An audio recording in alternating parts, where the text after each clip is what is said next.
Hey, how you guys been? I hope your 10th standard has been rewarding. I can see that in the marks that you've gotten, but I'm more keen about how generally your 10th standard went. Did you actually feel that 10th standard was a deciding factor in your life? No, sir, not that much. What about Ishika? I also think that not that hectic, but it's like only the planning thing. Basically, if you plan efficiently, then you can score well. In fact, anyone can score good. If you plan it well, then it'll go well. It was not that hectic, and it's not a big deciding factor according to me. I guess it's more sort of for the planning phase. Everyone says that it's important for the journey that it prepares us for. I feel like 11th, the portion got significantly increased. So yeah, I think 10th was kind of... Just 11th standard, you have more content that you're learning than you did in 8th, 9th and 10th put together. Yes, I feel that. Yeah. We have somebody who's an aspiring IAS officer who, of course, wants to also get into, wants to give his JE to potentially get into one of those colleges. Srijit is who I'm referring to. Srijit, I was also told by my friends here in Byju's that you like following current affairs and Yes, sir. economics and things. It's very inspiring, man, because I still haven't gotten around to being inspired by current affairs for some reason. What got you interested in that? Sir, by an awakened citizen of a country, we should know what's going on in the country and all. That's something important, and I like that. Interesting. Very, very straightforward, very purposeful. Thank you for that. So Srijit, do you want to give us an idea of what your score was in grade 10? Yes, sir. In maths and science, I got full marks, 100. Thanks to Byju's. And in Hindi and English, I got 97 out of 100. And in social, I got 99. Even in computer, I got 99. Beautiful. Like a high scorer. I mean, I can see Asmi clapping. So that's a 98.6 on average, right? That's amazing. Yes, sir. I think Alexi is one of those guys who wants to become a successful doctor. I think he's the one amongst the four of us here who's chosen biology as well. Do you understand what being a doctor is? Do you have a specific kind of doctor that you want to become? Well, I prefer to become a radiologist or a pediatrician. I have not decided yet. But yeah, I want to become a doctor. I would love to help others from illnesses or any problems that they are suffering. I understand that it comes with a great moral value. So yeah, that's why I wish to be a doctor. Beautiful. Goosebumps. It's a very purposeful goal that you have in mind. Do you want to share how much you scored in your 10th grade? Oh yes, sir. So in Malayalam, I scored 99. In social also, I scored a 99. And in science, I scored a 97. Maths, 96. And English, 95. That is crazy marks, man. Awesome. I mean, language and science, usually people say are two distinct subject topics, but it's brilliant. It's brilliant that you were able to get the, how much was it? 97 and 97.2, right? Overall? Yeah, 97.2%. Did you expect that you're going to score this well? No, actually, I didn't expect I would score this well because in maths, I thought I had lost some marks. Apparently I didn't, so yeah, I was happy with the marks overall when it came. Very ecstatic. Beautiful. Ishika, so just to bring everybody on board, I think she claims that she wants to become a microbiologist. Anything that you'd like to share with us in terms of how your 10th grade was? What is it that you intend to become and how many marks did you score? Sir, in 10th, in computers, I scored 100. Then science 100. SST, I scored 96. English 97. Hindi 100. And is there anything left? Maths 99. Math 99. Beautiful. And as far as I understand it, you did all of this along with being an avid dancer and you like the creative side of things as well. It was not just about studies for you. I believe you have a YouTube channel as well, right? Dance videos. What kind of dance do you do? Kind of freestyle dance, like you can say, or basically dance covers on K-pop songs. I do Bollywood also, and now I'm planning for English as well. So speaking of all-rounders, I think Asmi is also an all-rounder who actually got an award saying all-rounder award in school. That's very fanciful. Do you want to share something about your school experience? Yeah, I was in Narayana, Bangalore. Yeah, I like dancing. and I performed during annual day, and I got all-rounder award. What is the most important question about time management for you? During exam, how to manage time. If you don't manage time properly while writing the paper, how much ever you know, you won't be able to put it well. If you come across a tricky question, like for me, I came across a tricky question in math, and you should like not get too attached to it or get challenged by it. If it's tricky and you can't solve it in the first few minutes, you should leave some space and continue, because you will spend too much time and then there'll be a rest of the paper left. You'll start panicking, you'll make silly mistakes. So you should leave that question and continue and come back to it later.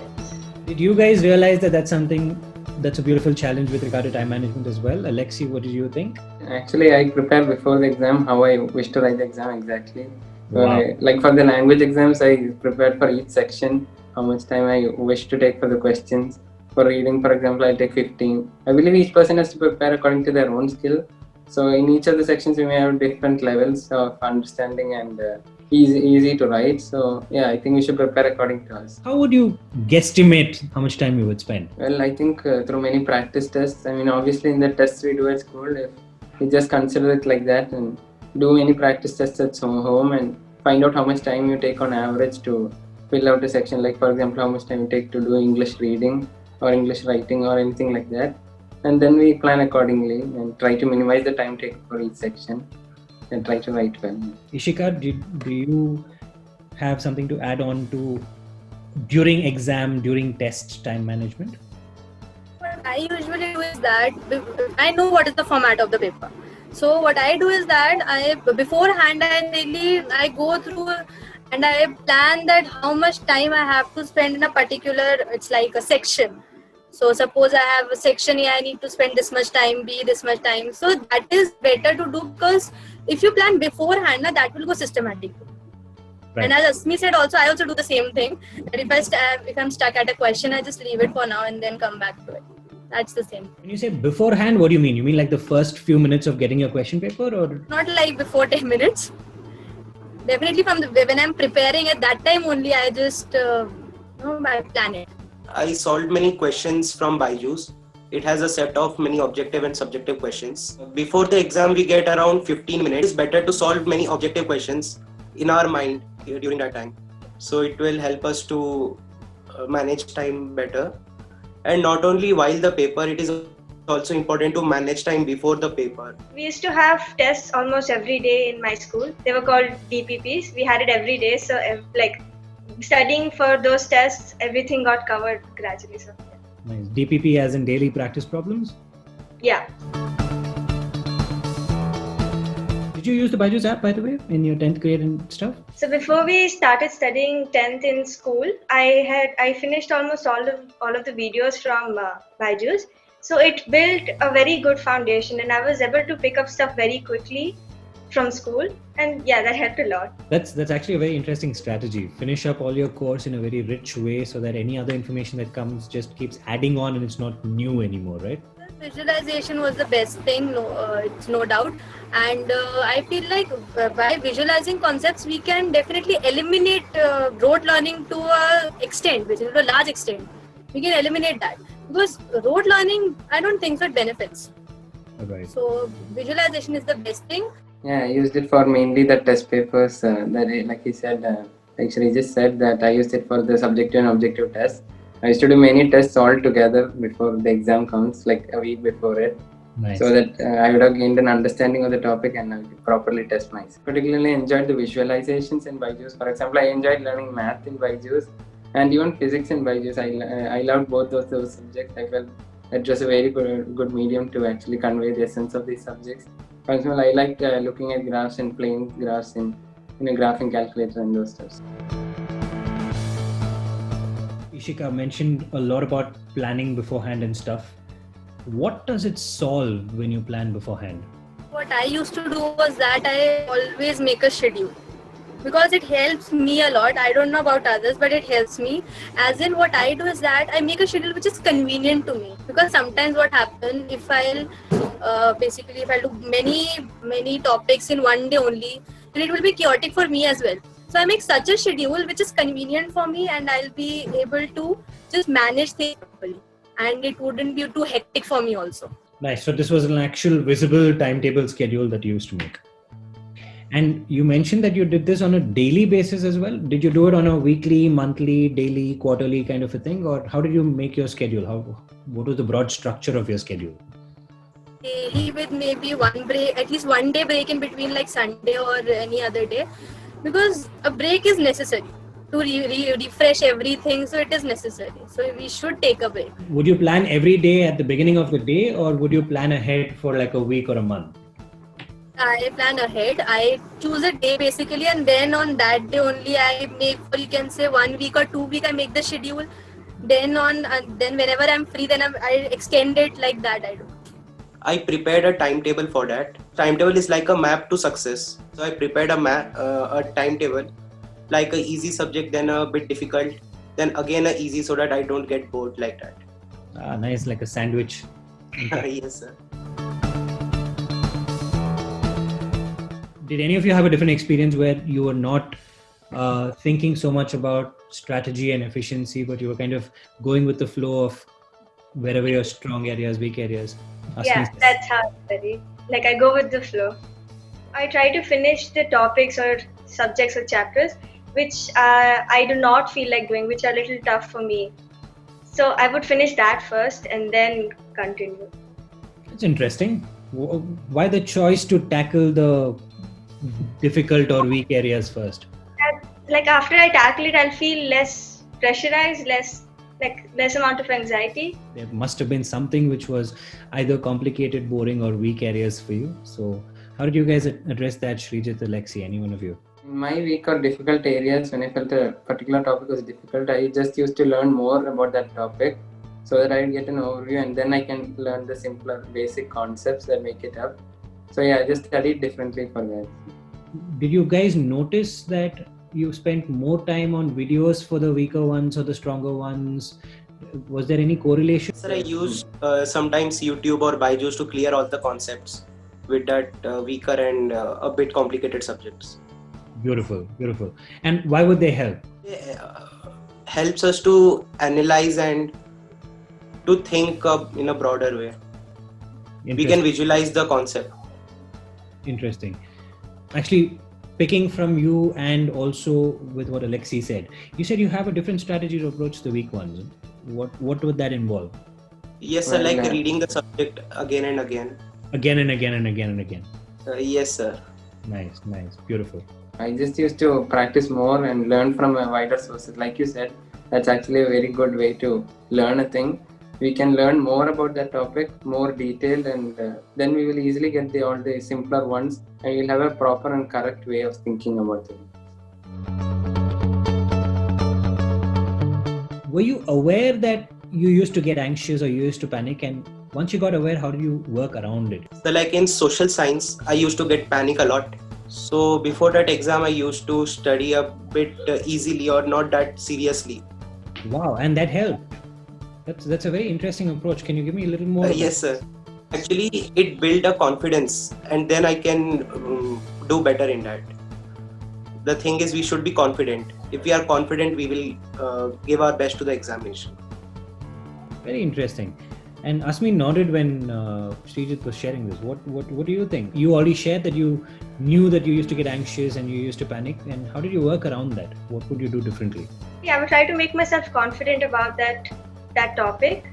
I would not relax exactly, but I would try to calm myself down. That's the only thing I would do. I would not relax or anything. Nothing specific to get over the anxiety.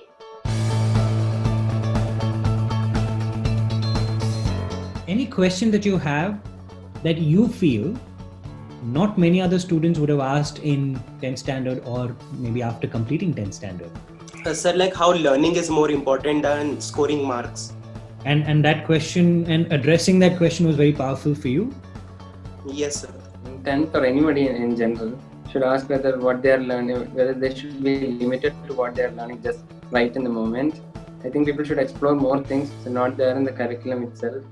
and they should try to expand their horizons so that we can get a whole scope and get the job which is relevant to us, and even the learning stuff we can teach others. Sometimes I put a lot of hard work and the scores didn't come out that great. I put a lot of hard work but it didn't come out that great. So I would again start blaming myself and become sad. But then I was told by my father that hard work always pays in maybe not here, but it paid in the end exam, the main 10th board exam. So you should not give up, like even during the half yearlies or those exams which happen in school. You should just keep putting hard work and it will give a result eventually. That's very beautiful, very powerful. Thank you for that, Asmi. Hard work is really necessary for the complete, you can say, your journey of class 10th. You have to put in your best effort so that could bear fruits. So I think that hard work is necessary, and though breaks are also required. Definitely. When you say breaks, are you talking about breaks the way Srijit defined it, which is relax and calm down and don't take it too serious? Or are you talking about breaks in the form of what Asmi referred to, which is don't completely cut off, but calm yourself down? What do you mean by breaks? While studying, basically, it becomes chaotic. It really becomes chaotic. If you're studying for 3 to 5 hours continuously, your mind also just stops working. So you need to refresh it. So that's why I think that only 5 minutes are also enough. But you should have a break in between. You should have it. Is there anything that you would like to ask me outside of a formal setting? What would you want to know? Alexi, go for it. What do you think is the best method to study? I do have an answer. This is how I used to teach. This is an actual photo of one of my classroom sessions. I like to think in visuals and mind maps, and I hate long things that I have to memorize and mug up. I think 1,000,000 resources of studying, that's very useful. Get as many sources as you can to learn something or get information about something. I think that's what research is about. I think that's the best way to study. I want to ask you that, how do you feel by being a teacher of BYJU'S? How do you feel? I feel like this is an opportunity that has come out for me, and I'm extremely proud to be a part of this. So on the broader picture, in a classroom, in a given, say, half an hour or 3 hour experience, I could connect with 15 people meaningfully, right? Any larger a classroom, I wouldn't really be able to connect with every student meaningfully.